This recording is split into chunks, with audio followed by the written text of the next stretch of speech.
everybody, hope you're having a fantastic day. I have the iMars Android car stereo touchscreen thing that I'm going to be putting in the bus project. So I'll be telling you a little bit more about the bus project, but so we're going to open this thing up and we're going to get a little idea of what the experience is like. One of the things that kind of amazes me now is how small car stereos have gotten. You know, I mean, that's it. Like, that is the car stereo. You know, I mean, they used to be 8, 10, 12 inches deep. So it's got 3 different places with some connectors on it, built-in fuse, your little antenna here, 2 antenna, GPS antenna, and a stereo antenna. On the front, we've got a 7-inch screen. Let's see what it came with. It came with a backup camera. So this little teeny tiny backup camera, probably not the best thing in the world, but it did come with one. It is nice that the cable is separate here because I'm putting it in a school bus, so I'm going to have to extend this out. I'm not going to be able to use the standard cables that came with it, so it'll be nice to be able to extend that out.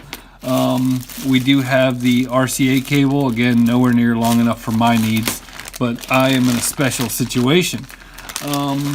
We have, let's see, we have the wiring harnesses. This is most likely your standard wiring harness. Looks like your power, your ground, your constant power, stuff like that. Then we've got this for all the accessories. This is a breakout for, let's see what it says. This is a breakout for audio. Wow, okay, so that's sweet. So this thing has all kinds of breakouts for amps and video out and video in and all that kind of stuff, aux in, so that's really sweet to have. We've got, this is the GPS cable here for its own independent built-in GPS, so you don't have to use the GPS from your phone, although you'll probably want to. This is another really weird breakout cable with what looks like a little thermistor or something on there. That's really weird. We've got a USB in, which I believe this is for firmware updates and stuff like that, and another USB in. So I'm going to power this thing up and test it in the shop because I think it's way easier to film that way, and then we're gonna you know, maybe I'll do a separate video installing it in the bus. So I brought this thing over to the bench so that you guys could kind of see it a little bit easier and we can get a little bit of an idea of the experience. I'm going to turn on my bench power supply so you can see about how long it takes to boot up. Now, it does take a few seconds after the power supply button is clicked before this thing will actually start outputting power, but you'll get an idea of the boot up process. The screen will turn white when it's starting to get power, and we are go. So this is running Android 9.1, which is not the latest version. We're going to talk about that some.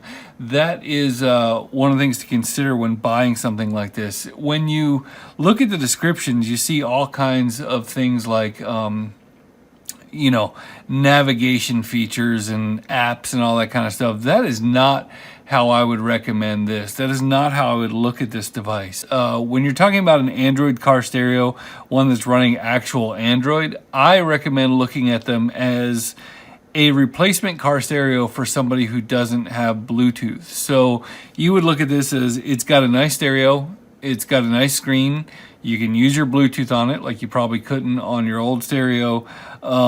You've got some extra features like the backup camera and stuff like that, but I would not look at this as a tablet type device. It's just not something I would do on an older version of Android, but that doesn't mean that it's not useful. You just have to know what you're looking at. So this device right now, I looked it up, is going for like 65 bucks, and I think it tops out on Banggood at $99. Just, it goes on sale all the time. But anyway, just to give you an idea of this thing, when you go on here, it does have built-in navigation. I don't recommend the built-in navigation. I recommend using your phone. It has the ability to mirror your phone's screen, and I think that's the way to do it. It does have the radio. We're going to not play with that because I don't have the antenna hooked up. But Bluetooth is the way I like to use it. So if I were to click on the Bluetooth, I can see that I can pair to things or whatever, and I can put it into music mode over here, and I think I've got a Bluetooth device. I didn't actually check to see if I'm paired here. But I can play something. Let's go ahead and play the Simple Electronics podcast. And thousands of pounds. So I always got in the habit of making prototypes manually first, and that also let you get the component placement. Other thing with Now, my experience playing with this thing, it's really nice in terms of sound. I've got it hooked up to these Bose speakers over here. And so I can tell you this, the sound is more likely to be let down by your speakers than this thing. It puts out nice, clear sound. Music sounds great. Can't play any copyrighted music on here or anything like that. But it does have the control, so I can start and stop the podcast right here, and it's pretty responsive, about as responsive as you get on the phone. That's an old Moto G7, so not the best phone in the world. But this thing is, it's good. It's good for your Bluetooth and things like that. Now, as you go around here, let's see, there's a couple other things I like about this. When you go to apps, you can go to car settings, and I think this is really cool. The instruction book is just so, but as you dig in here, you can get your instructions for the wiring harness, and you can even move around here to different parts of the wiring harness and get your wiring schematics and things like that, which is pretty cool. And then you can come in here and adjust your sound settings and your equalizers and all that kind of stuff. So, some extra options that you wouldn't get on a lot of phones. It does automatically set the date and time, which is kind of cool. Yeah, and then you can play music and video and things like that just straight from here. As I'm looking up at the screen, I've got a TV up there. I'm noticing that the colors are a lot more vibrant on my screen and a lot less washed out than they are on your screen. And so I do want to say that the screen is better than that it may look in this video. So just kind of overall final impressions. I like the fact that it has these standard buttons over here, so you don't have to go through menus to get to things like your volume control and stuff like that. Overall, I think the screen is really responsive. That was the number one thing I was worried about, that I was going to come in here and I was going to hit the app button and it was going to take forever for something like that to load.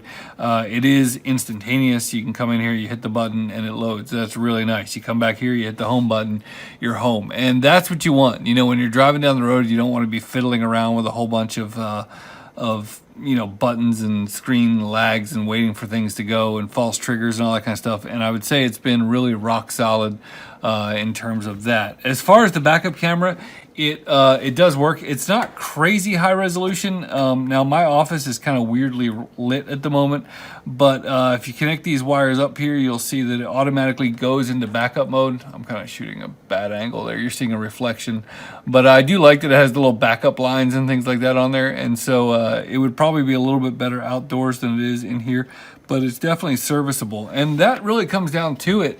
When you think about it, if you buy like the cheapest backup camera system on Amazon, you're with a screen, you're going to pay $30-35 for that alone.